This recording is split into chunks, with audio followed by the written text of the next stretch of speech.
Uno de los acontecimientos más importantes en la historia de México ha sido la instauración de las leyes de reforma, proclamadas el 6 de septiembre de 1860 por el presidente Benito Juárez, pues estas marcaron un precedente en la forma en la que la política del país era manejada, pues como es conocido anterior a estas, la figura de la Iglesia se involucraba en la vida política de México, debido a la fuerte influencia ideológica que ejercía sobre el pueblo, ya que la relacionaban con tópicos espirituales y religiosos.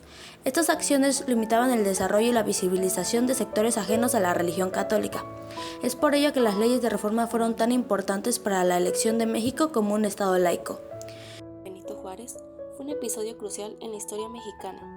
Se desencadenó en 1861, cuando el presidente Juárez anunció la suspensión temporal del pago de la deuda externa del país, debido a las dificultades financieras después de años de conflictos internos y guerras civiles.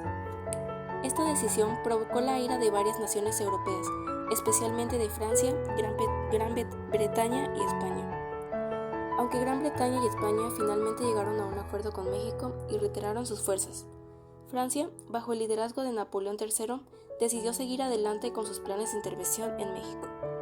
El verdadero objetivo de Napoleón era establecer un imperio en América Latina, que le proporcionara una base de poder y recursos en la región.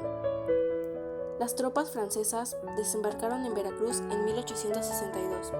Avanzaron hacia la Ciudad de México a pesar de la resistencia feroz del ejército mexicano, liderado por Juárez. Los franceses lograron capturar la capital y establecer el Segundo Imperio Mexicano en 1864, con Maximiliano de Habsburgo como emperador, respaldado por las fuerzas francesas.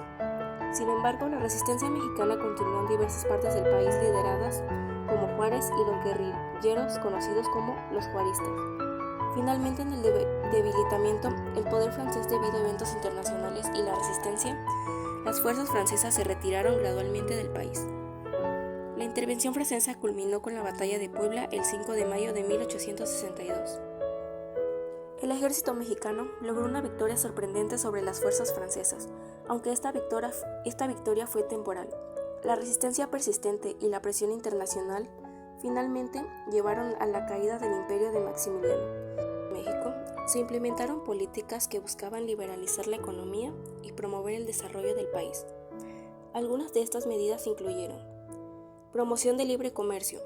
Se fomentó la apertura económica y se buscaron acuerdos comerciales con otros países para impulsar el intercambio de bienes y el crecimiento económico. Modernización de la infraestructura. Se invirtió en la construcción de ferrocarriles, carreteras y otros proyectos de la infraestructura para así poder facilitar el transporte de mercancía y conectar regiones remotas del país. Estabilidad monetaria. Se tomaron medidas para mantener la estabilidad del sistema financiero y de la moneda, lo que contribuyó a crear un entorno más favorable para la inversión y el crecimiento económico. Promoción de la industria. Se incentivó la industrialización del país, así mediante la protección y el apoyo a toda la industria nacional, así como la atracción de las inversiones extranjeras en sectores estratégicos.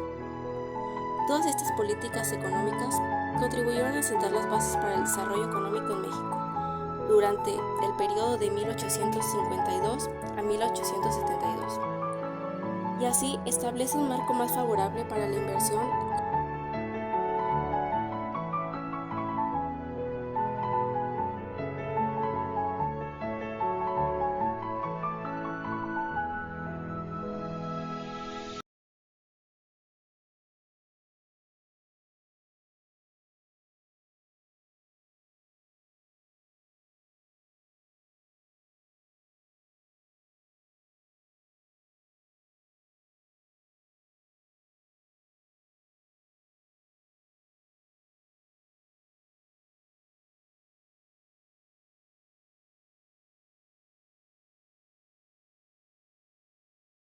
En general, las leyes de reforma pretendían separar las atribuciones políticas del Estado de la Iglesia, delimitando los espacios de alcance de cada uno, manteniendo las relaciones cordiales, mas no de influencia directa uno sobre otro.